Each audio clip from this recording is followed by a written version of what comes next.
The massive alien ship hung silently above Denver like a dark cloud. It had been there for 3 days now, and the whole world was watching.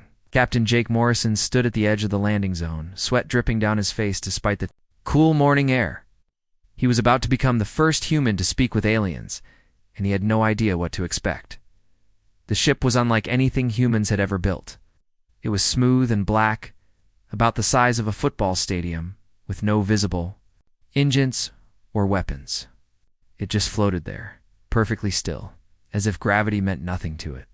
Jake had been chosen to represent Earth because he spoke multiple languages and had experience dealing with different cultures, but no training could prepare him for this moment. "Remember, Captain," came the voice in his earpiece. It was Dr. Lisa Carter, the lead scientist on the project. "Stay calm, be respectful, and try to learn as much as you can about them. This could change everything for humanity." Jake nodded, even though she couldn't see him. Around the landing zone, soldiers and scientists waited behind barriers. News crews from every country pointed their cameras at the sky. The whole world was holding its breath. Then it happened. A section of the alien ship began to glow, and a beam of light shot down to the ground. 3 figures materialized in the light, and Jake's heart started beating faster. The aliens were tall, maybe 7 feet, with pale blue skin and large black eyes. They wore simple robes that seemed to shimmer in the sunlight. They looked peaceful enough. But Jake couldn't shake the feeling that there was something cold about them. The center alien stepped forward and spoke in perfect English. "Greetings, human. I'm Supreme Commander Vexstar of the Zilithian Empire. We have traveled far to meet your species." Jake was surprised by how well the alien spoke. "Welcome to Earth, Commander. I'm Captain Jake Morrison. We're honored to meet you." Vexstar tilted his head slightly. "We have been observing your world for many cycles. Your species shows potential for growth under proper guidance." There was something in the way he said proper guidance that made Jake uncomfortable, but he pushed the feeling aside. "We're eager to learn from you and share our culture as well." The alien commander made a sound that might have been laughter. "Yes, we have much to teach you. Your primitive displays of organized movement and ceremonial weapons are ... interesting." Jake frowned. He realized the alien was talking about military parades and war memorials. "Those aren't just ceremonies, Commander. They represent our history and the sacrifices people made for freedom." Freedom, Vexstar repeated the word as if he didn't understand it. "An unusual concept. In our empire, all beings work together for the common good. Individual desires are ... inefficient." Over the next few hours, Jake gave the aliens a tour of the base. They seemed particularly interested in the weapons displays and training areas, but not in the way Jake expected. They looked at everything like scientists studying insects. Vexstar asked many questions about human organization and leadership, but he never seemed impressed by the answers. Dr. Carter joined them for lunch in the base cafeteria. She was excited to meet the aliens and started asking them about their technology and culture. The aliens answered her questions, but Jake noticed they were very careful about what they revealed. "Our empire spans 12 star systems," Vexstar explained. "We have brought peace and order to many worlds. Each species contributes their unique strengths to our collective success." "That sounds wonderful," Dr. Carter said. "What would humanity contribute?" Vexstar exchanged glances with his companions. "Humans appear to be physically capable and numerous. You could serve well in various ... support roles." Jake didn't like the sound of that. Support roles. "Construction, maintenance, basic security functions," Vexstar said casually. "Under proper supervision, of course. Your species lacks the advanced thinking necessary for complex tasks." Dr. Carter looked confused. "But humans have created art, music, literature, science. We've explored space and built civilizations." "Primitive achievements," Vexstar waved a hand dismissively. "Impressive for your level of development, but ultimately limited. With our guidance, you could achieve so much more." That evening, Jake met with Colonel Ryan Peters, the base's intelligence officer. Ryan was a tough man with gray hair and sharp eyes. He had been watching the aliens all day, and he didn't look happy. "Something's not right about these guys," Ryan said as they walked through the base. They keep asking about our command structure and military capabilities, but they act like we're children playing with toys. Maybe they're just trying to understand us, Jake suggested, but he didn't sound convinced. Or maybe they're planning something, Ryan replied. Did you notice how they reacted when we showed them the memorial wall? They didn't understand what? It meant it all. Jake had noticed. The aliens had stared at the wall of names of fallen soldiers with complete confusion. When Jake explained that these were people who died fighting for their country, Vexstar had asked why anyone would choose to die for others. Their whole society is based on everyone thinking the same way, Ryan continued. They said so themselves. They can't understand why humans would fight and die for ideas like freedom or justice. The next day, the aliens returned with gifts. They brought small devices that looked like silver coins. Communication enhancers, Vexstar explained. Place them behind your ear, and you will be able to speak with us directly, mind to mind.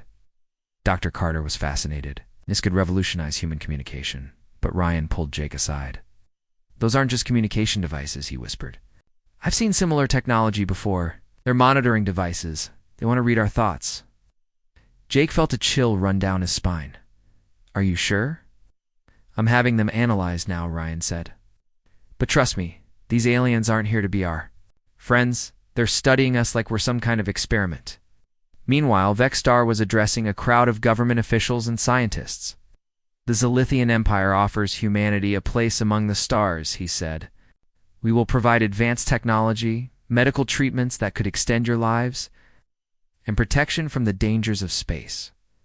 All we ask in return is cooperation and trust. It sounded too good to be true, and Jake was starting to think it was. The aliens spoke about cooperation, but they treated humans like they were stupid. They offered technology, but only basic things like better communication and transportation. They never mentioned weapons or military technology. That night, Jake couldn't sleep. He kept thinking about the way Vexstar had looked at the memorial wall. Like he was trying to understand why humans would waste their lives for abstract concepts.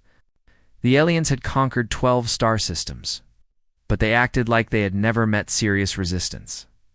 Dr. Carter knocked on his door around midnight. Jake, you need to see this, she said. Led him to her lab where she had been studying. Video footage of the aliens. Look at this, she said, pointing to a screen. Watch how they move, how they interact with each other. They're not individuals at all. They think and act as a group. It's like they're all connected somehow. Jake watched the footage. The aliens moved in perfect coordination, never bumping into each other, never interrupting each other. When one spoke, the others always agreed immediately. Can't understand humans because we're completely different from them, Dr. Carter continued. We think for ourselves. We disagree with each other. We make individual choices. To them, we probably look chaotic and unpredictable. Is that good or bad? Jake asked. Dr. Carter looked worried. I don't know. I think we're about to find out. The next morning, more alien ships appeared in the sky above major cities around the world. Vexstar called it a demonstration of friendship, but Jake and Ryan knew better. The aliens were positioning themselves for something, and whatever it was, humanity was not going to like it. 3 months had passed since the aliens first landed on Earth. The whole world had been watching and waiting, hoping for peaceful cooperation with the Zilithians. But on a cold Tuesday morning in March, everything changed. President Angela Davis sat in the Oval Office, facing Vexstar and 2 other Zilithian commanders on a video call. The aliens' black eyes stared at her through the screen with no emotion at all. The time for pretending has ended, Vexstar said in his cold voice. The Zilithian Empire now claims dominion over the planet you call Earth. Your species will be integrated into our collective for the greater good of the galaxy. President Davis felt her heart racing, but she kept her voice steady. Commander, we've been negotiating in good faith. We welcomed you as friends and guests. This is not acceptable. Vexstar tilted his head like he was confused by her response. Acceptable is not relevant. This is the natural order. Strong species guide weak species. Your resistance serves no purpose and will only cause unnecessary suffering. We refuse, President Davis said firmly. Earth is our home, and humanity will remain free. The alien commander made that sound that might have been laughter. Freedom. You still cling to this meaningless concept. Your refusal has been anticipated and is irrelevant. The video call ended, and within minutes, the sky above every major city on Earth filled with alien ships. They were much larger than the first vessels, black and silent like floating mountains. The ships positioned themselves over New York, London, Tokyo, Moscow, dozens of other cities. Then the attack began. Beams of blue energy shot down from the ships, striking power plants, communication towers, and military bases. The energy weapons were designed to disable rather than destroy, shutting down electronics and vehicles across the planet. Within hours, most of Earth's technology had been rendered useless, but the aliens had made their first mistake. Human technology was older and more primitive than what they were used to dealing with. Many of the older vehicles and simple electronic devices kept working. The aliens had planned for advanced civilizations with complex technology, not for the mixed collection of old and new systems that humans used. In Chicago, Staff Sergeant/Sergeant Maria Rodriguez was leading her squad through the downtown area when the energy beams hit. The city's lights went out, and most of the cars stopped working. But Maria's radio still crackled to life. All units, this is command. We are under attack. Repeat, we are under attack. Enemy forces are landing in Grant Park. All available personnel respond immediately. Maria looked at her squad of 8 soldiers. They were young and scared, but they were ready to fight. You heard the order? Let's move out. The alien landing. Craft were unlike anything in the human military. They floated down like giant seeds, landing softly in parks and open areas. Ramps opened, and hundreds of Zilithian soldiers marched out in perfect formation. They wore armor that shimmered like oil on water and carried weapons that looked like glowing rods. The aliens expected the same response. They had received from dozens of other worlds: panic, confusion, and quick surrender. Instead, they got something they had never encountered before. Maria and her squad took cover behind abandoned cars and opened fire with their rifles. The bullets bounced off the alien armor, but the Zilithians stopped marching and looked around in confusion. In their entire history of conquest, no species had ever attacked them immediately after their technology was disabled. Sergeant, our weapons aren't working, shouted Private Tony Garcia. Then we improvised, Maria replied. She grabbed a bottle from a nearby restaurant, filled it with gasoline from a disabled car, and lit it with a match. The improvised bomb exploded against the alien formation, and for the first time, the Zilithians showed emotion. They looked surprised. The alien soldiers raised their energy weapons and fired back.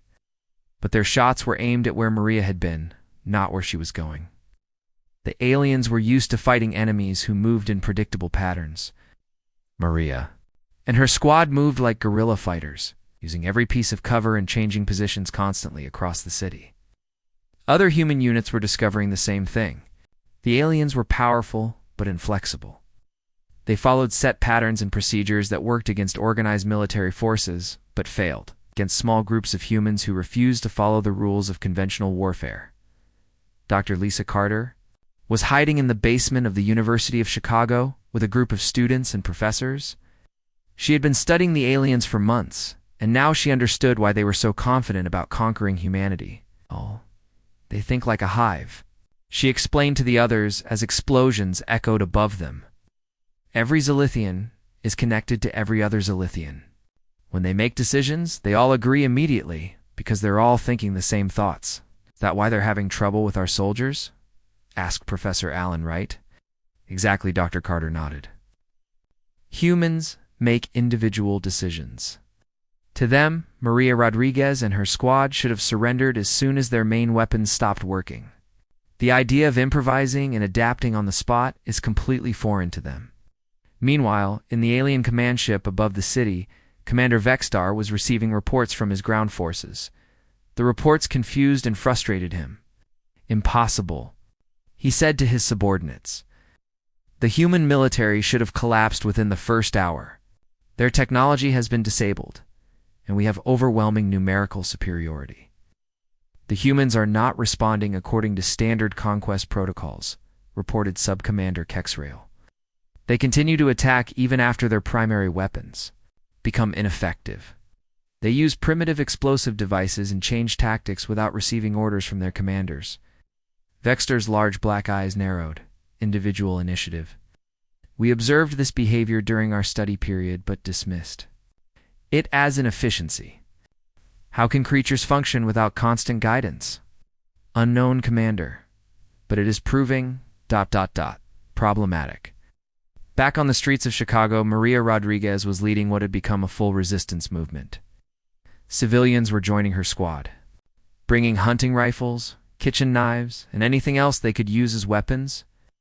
A mechanic named Pete Williams had figured out how to make the older cars work again by bypassing their electronic systems. The aliens expect us to fight like an army, Maria explained to the growing group of fighters. But we're not going to do what they expect.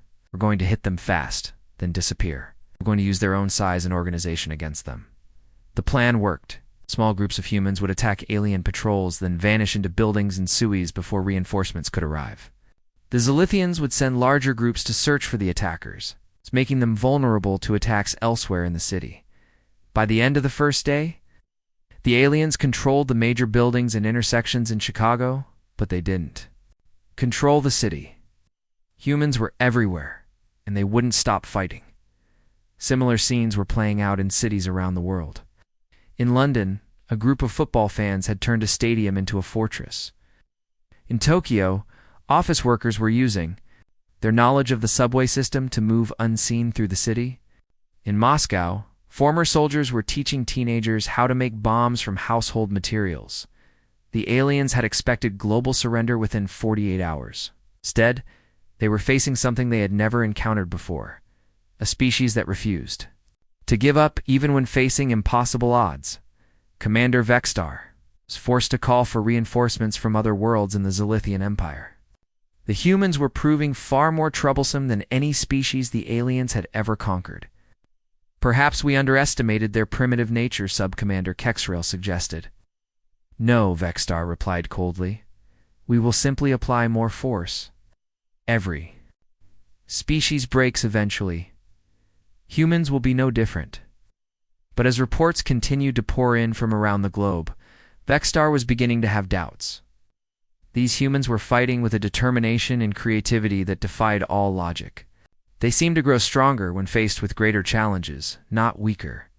For the first time in the Zilithian Empire's long history of conquest, their enemy was adapting faster than they were. The war had been going on for 6 weeks, and Lieutenant Colonel Danny Foster was tired of running. His unit had been fighting the aliens in the mountains of Colorado, using hit-and-run tactics to slow down their advance. But today, everything went wrong. The alien patrol was larger than expected. Danny's squad was surrounded in a narrow canyon with no way out.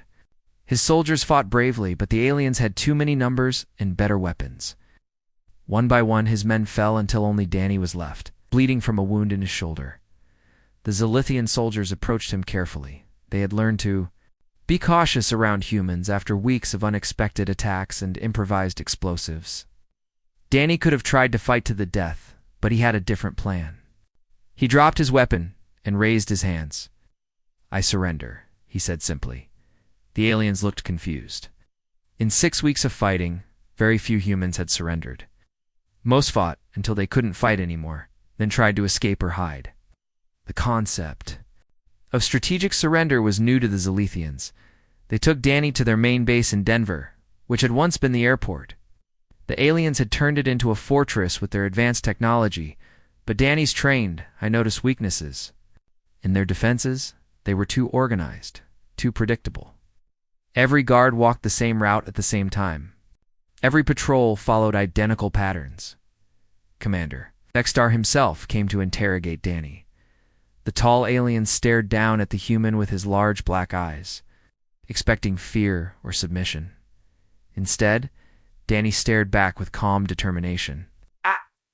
We'll provide information about human military capabilities, Vextar stated. It wasn't a question. No, I won't, Danny replied. Vextar tilted his head. You have no choice. We have methods to extract information from primitive minds. Try me, Danny said with a slight smile. The aliens did try.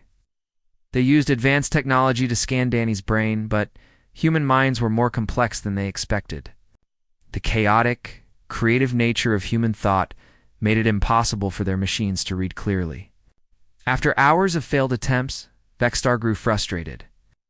"Your species is inefficient in all ways," the commander said angrily. "Even your thoughts are disorganized and wasteful." Danny laughed. "That's exactly why you're losing this war." The aliens struggled to break Danny. He was studying them. He watched their routines, listened to their conversations, and learned about their technology. The Zilithians were so confident in their superiority that they didn't bother hiding information. From a primitive human prisoner, after 3 days of captivity, Danny made his move. During the night shift change, when the guards were switching positions according to their rigid schedule, he picked the lock on his cell using a piece of metal he had hidden in his boot. The aliens never searched prisoners thoroughly because no other species had ever tried to escape using such simple methods. Danny moved through the base like a ghost. The aliens had sensors that could detect their own people, but human biology was different enough that the sensors barely noticed him. He reached the communication center and uploaded everything he had learned to the human resistance network. Then he did something that shocked the aliens even more than his escape. Instead of trying to run away, he destroyed the communication center and set fire to the supply depot. By the time the Zilithians realized what was happening, Danny was already fighting his way to the perimeter. He didn't make it out alive. But his sacrifice gave the human resistance something invaluable: detailed information. About alien weaknesses and technology, Captain Jake Morrison received. Danny's intelligence at the underground command center that had become the heart of human resistance. The facility was hidden beneath the ruins of NORAD, deep in the Colorado mountains. Jake had been promoted to general after his commanding officers were killed in the first week of fighting. "This changes everything," Jake said as he studied the data. Danny found their weak points. Colonel Ryan Peters, now Jake's second in command, nodded grimly. "The aliens have 3 major weaknesses. First, they can't adapt to unpredictable tactics. Second, their hive mind means that disrupting their command structure causes chaos. Third, they've never faced an enemy willing to sacrifice everything." For victory, around the world, human resistance leaders received the same intelligence. Maria Rodriguez, now commanding the liberation of Chicago, used the information to plan attacks that the aliens couldn't predict or counter. Her forces had grown from 8 soldiers to over 3,000 fighters, including civilians who had taken up arms. "Listen up," Maria told her unit commanders. "The aliens think in patterns. They expect us to attack military targets and avoid civilian areas, so we're going to do the opposite. We'll hit their supply lines, their communication posts, and their transport routes. We'll make them afraid to leave their bases." The new tactics worked. Human forces struck everywhere and nowhere, appearing suddenly to destroy alien equipment, then vanishing before reinforcements could arrive. The Zilithians found themselves fighting an enemy that seemed to be everywhere at once, in space. Admiral Susan Blake commanded the few human ships that had survived the initial alien attack. Her fleet consisted of old military vessels and converted civilian spacecraft, armed with primitive weapons that shouldn't have been able to threaten the advanced Zilithian warships. But the aliens hadn't expected suicide attacks. Admiral Blake had learned that human unpredictability was their greatest weapon. While alien commanders spent time analyzing situations and coordinating responses, humans made instant decisions based on instinct and courage. "All ships. This is Admiral Blake," she announced over the radio. "We're going to ram their command vessel. Any ship that can't keep up should break off and attack their supply convoy." The alien fleet commander watched in disbelief as human ships flew directly into Zilithian vessels, causing massive explosions. The concept of deliberately sacrificing valuable military assets for tactical advantage was completely foreign to the hive-minded aliens. "Impossible," the alien commander reported to Vexstar. "The humans are destroying their own ships to damage ours. This makes no strategic sense." "It makes perfect sense," Dr. Lisa Carter explained from her hidden laboratory. She had been studying captured alien technology and had made an important discovery. Humans evolved as individuals who could make split-second decisions in life-or-death situations. We developed the ability to think creatively under pressure because our ancestors had to survive in a dangerous world. Dr. Carter had been working with resistance scientists around the globe, sharing information through hidden communication networks. They had discovered that human biology was unique in the galaxy. Look at this, she showed her research to Jake. During one of his visits to her lab, human adrenaline response is unlike anything the aliens have seen. When we're threatened, our bodies and minds actually get faster and stronger. Most species in the galaxy evolved in safer environments. They never developed these survival mechanisms. You're saying we're natural fighters? Jake asked. More than that, Dr. Carter replied. We're natural warriors. Every human has the genetic programming of a survivor. The aliens conquered other species because those species were peaceful and logical. But humans are neither peaceful nor entirely logical when we're fighting for our lives. The evidence was everywhere. Human soldiers fought harder when outnumbered. Human civilians took up arms even when they had no military training. Human leaders made impossible decisions that somehow worked. Commander Vexstar was beginning to understand the scope of his mistake. The humans were not like any species the Zilithian Empire had ever encountered. They didn't surrender when facing superior force. They didn't give up when their cities were occupied. They didn't break when their families were threatened. Instead, they got angry. And angry humans were proving to be the most dangerous creatures in the galaxy. Sir, Sub-Commander Kexrail reported nervously, our casualties are exceeding acceptable levels. Perhaps we should request additional reinforcements from the homeworld. Vexstar stared at the reports from around Earth. Humans were not just resisting. They were winning. Despite inferior technology and smaller numbers, they were pushing alien forces back through sheer determination and tactical innovation. Send the message, Vexstar ordered. Tell the Empire that we have encountered something unexpected. Humans are not what we thought they were. But by then, it was already too late. The humans had awakened to their true nature, and they were just getting started. Major Chris Thompson crouched in the shadows of the abandoned warehouse, watching the alien transport ship land in the clearing beyond. For 3 months, his Special Forces team had been tracking this particular vessel, learning its patterns and waiting for the perfect moment to strike. Remember, we need that ship intact, Chris whispered to his team of 12 soldiers.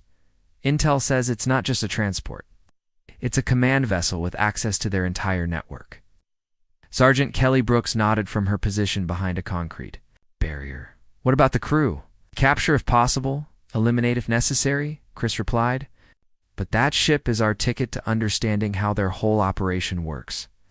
The Zilithian transport was larger than the usual vessels, with strange markings that suggested it carried important cargo or personnel.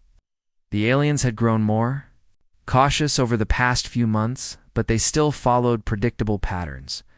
This ship landed at the same coordinates every Ord Tuesday at 0300 hours to collect supplies and receive reports from ground forces.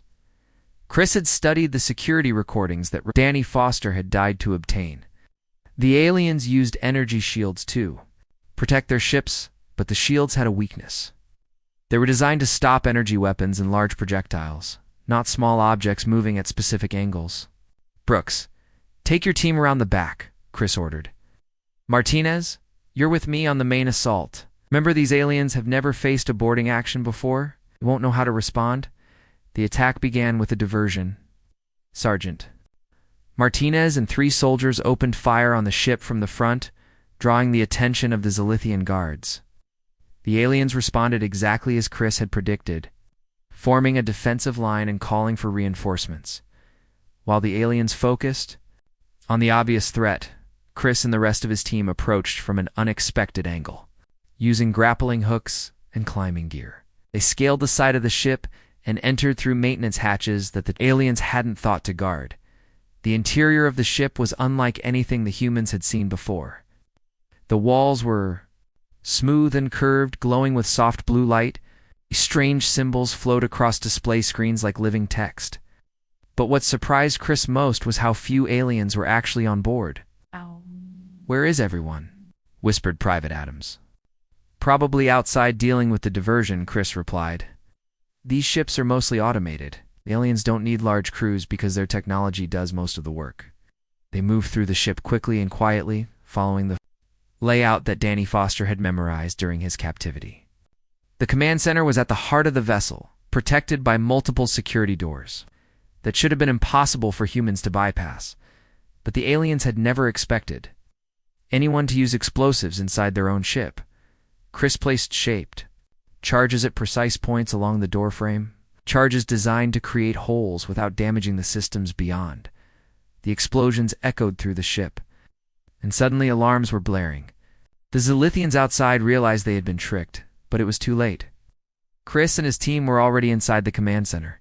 The room was filled with floating displays and control panels that seemed to respond to touch and thought. 3 Zilithian officers turned in surprise as the humans burst in. One reached for a weapon, but Sergeant Brooks was faster. "Hands up," she shouted, pointing her rifle at the aliens. "Or whatever you have instead of hands." The aliens froze. The concept was so foreign to them that they didn't know how to react. Chris approached the main control console while his team kept the aliens covered. The display screens were covered with information in the Zilithian language, but some of the symbols looked familiar from Danny's intelligence reports.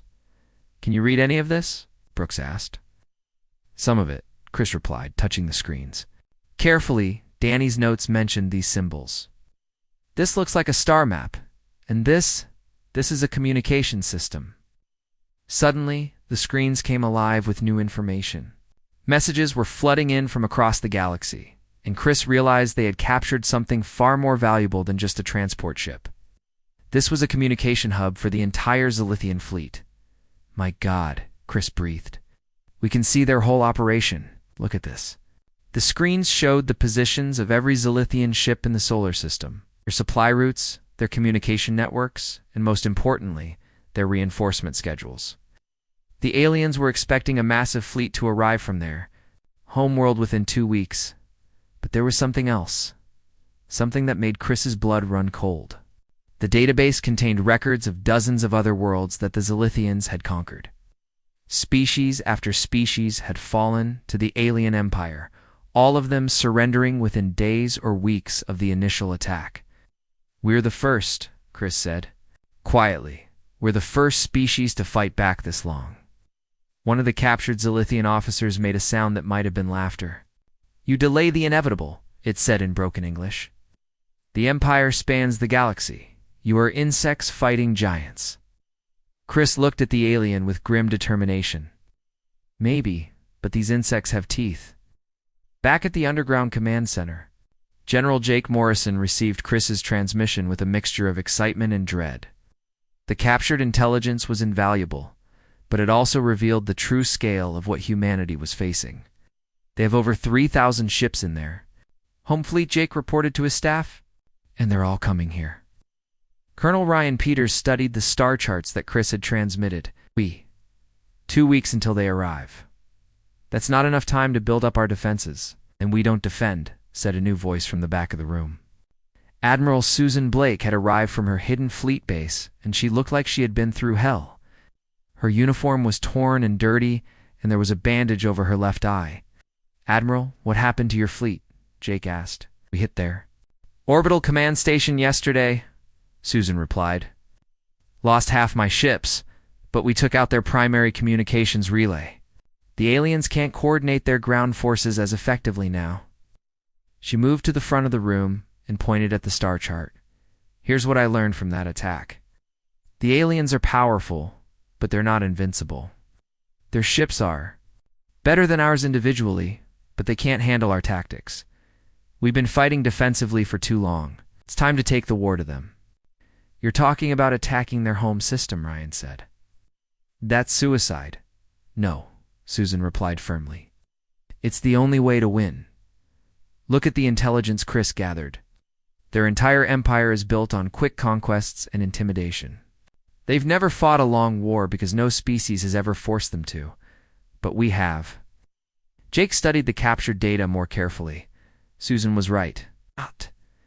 The The Zilithian Empire was designed for overwhelming initial attacks, followed by rapid integration. Of conquered worlds, they weren't prepared for extended conflict. Their reinforcement fleet is everything they have, Jake realized. If we can defeat it, we cripple their entire military. And if we can't, humanity dies, Ryan pointed out. Humanity's already dying, Susan said. Every day we wait, more of our people are captured or killed. Every day we stay on the defensive. We give them more time to figure out how to counter our tactics. In Chicago, Maria Rodriguez received the same intelligence data and came to the same conclusion. Her resistance forces had grown to over 10,000 fighters, and they controlled most of the city. But she knew it wouldn't last if the aliens brought their full fleet to Earth. We've got 2 weeks to teach these aliens what human warriors are really capable of, she told her commanders. I want every alien base in this city destroyed. I want them so busy fighting us that they can't prepare for their reinforcements. No. The tide of war was turning, but in which direction? Nobody could. Say the humans had learned to fight as individuals while working together. They had adapted to alien technology and turned their own weaknesses into strengths.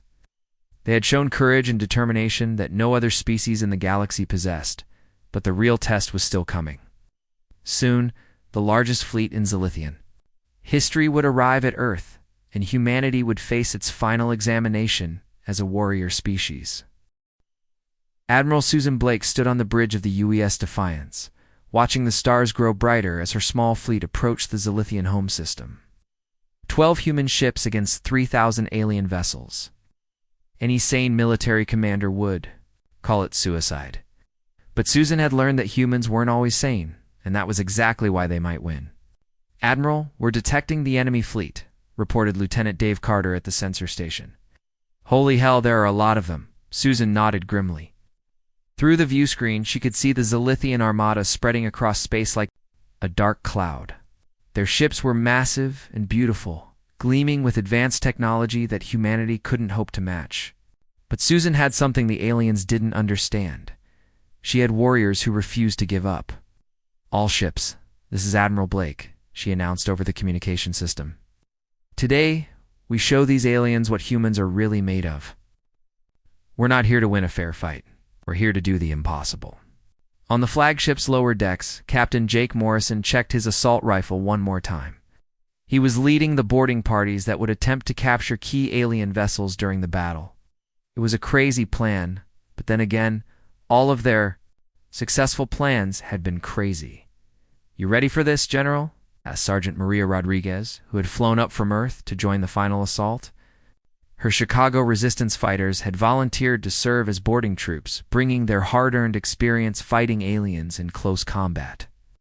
As ready as anyone can be for attacking the most powerful fleet in the galaxy, Jake replied with a tight smile. How about you? This is a long way from the streets of Chicago. Same fight, just a different neighborhood, Maria said. Besides, someone has to teach these aliens that humans don't give up easily. The battle began when the human fleet dropped. Out of faster-than-light travel, right in the middle of the Zilithian formation. The aliens had expected humans to approach carefully from a distance, following standard military doctrine. Instead, the human ships appeared among them like ghosts, firing at point-blank range before the aliens could react. All ships, engage at will, Susan ordered. Make every shot count. Odd. The UES Defiance opened fire on a Zilithian cruiser with weapons that shouldn't have been able to penetrate alien shields.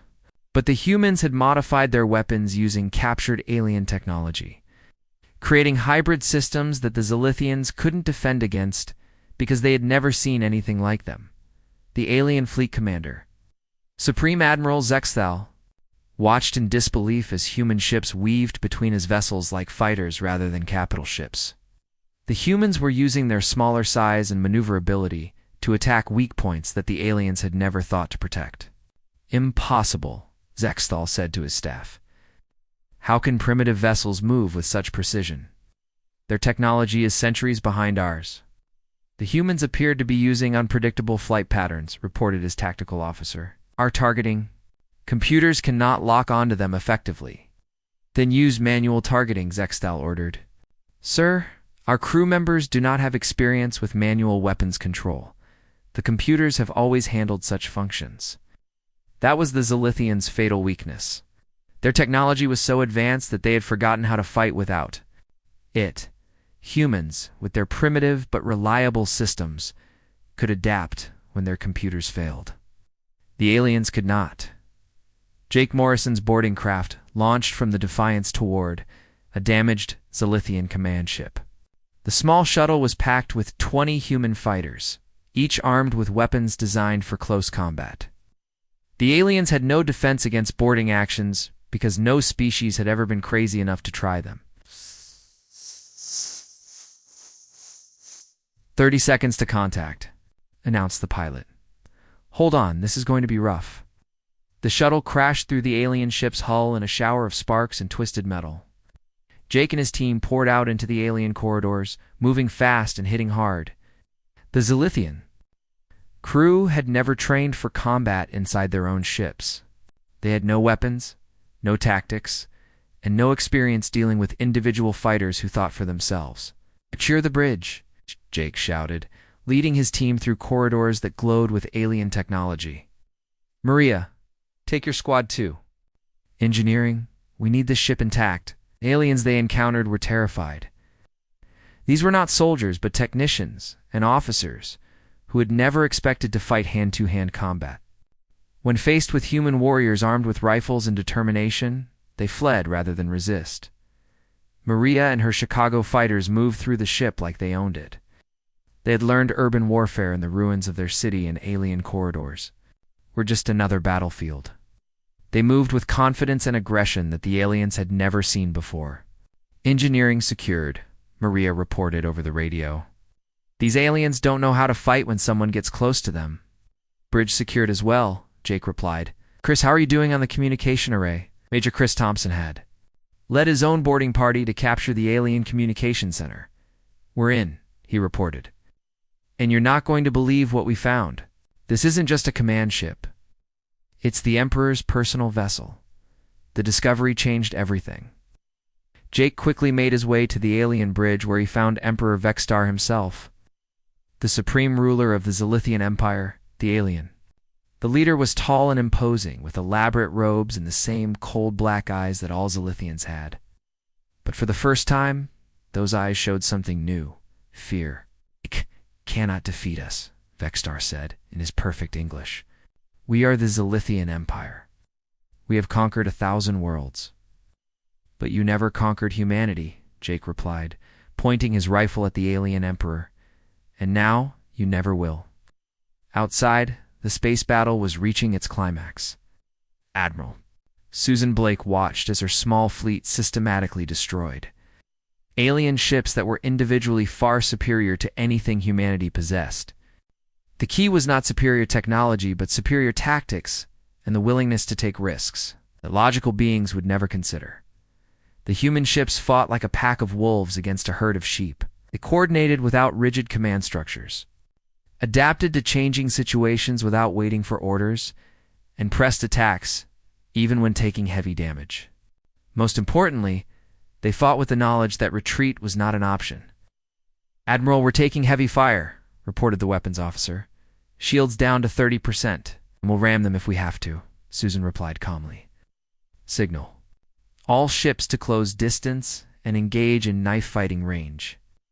The order would have been madness to any other species, but the human captains understood. They pushed their ships into close combat, where their maneuverability and willingness to take risks gave them the advantage. Several human vessels were destroyed, but they took dozens of alien ships with them. Dr. Lisa Carter, monitoring the battle from her hidden laboratory on Earth, finally understood what made humans unique in the galaxy. "We're not just natural-born warriors," she said to her research team. "We're natural-born survivors."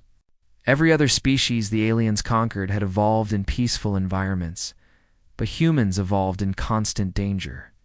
We learned to fight and adapt and never give up because that's the only way our ancestors survived. As the battle raged, Emperor Vexstar watched his mighty fleet being destroyed by creatures he had dismissed as primitive. Ship after ship fell to human tactics that made no sense according to military doctrine, but worked perfectly because they were unpredictable.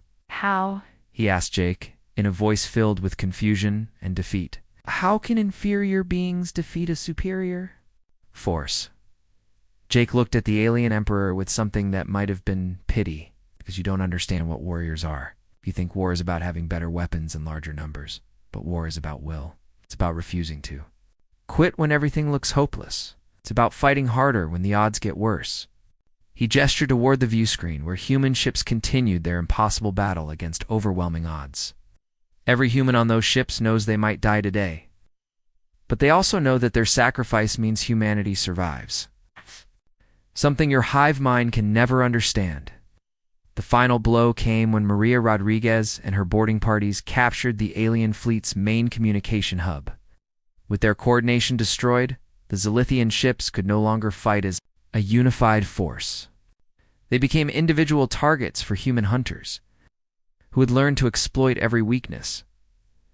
Emperor Vexstar looked at his ruined fleet and made a decision that no Zilithian ruler had ever made before. He activated the fleet-wide communication system and spoke words that would echo throughout the galaxy. All Zilithian forces, cease fire. We surrender. The words stunned both species. The mighty Zilithian Empire, conqueror of 1,000 worlds, was surrendering to a primitive species that shouldn't have been able to fight them at all. Jake looked at the alien emperor with respect he hadn't expected to feel. You made the right choice. Humans don't want to destroy your people. We just want to be left alone. Left alone, Vexter repeated the phrase like he was learning a new language. Yes, perhaps there is wisdom in that concept. War was over, but its effects would be felt across the galaxy for generations. Humanity had proven that superior technology and larger numbers meant nothing when faced with warriors who refused to be conquered.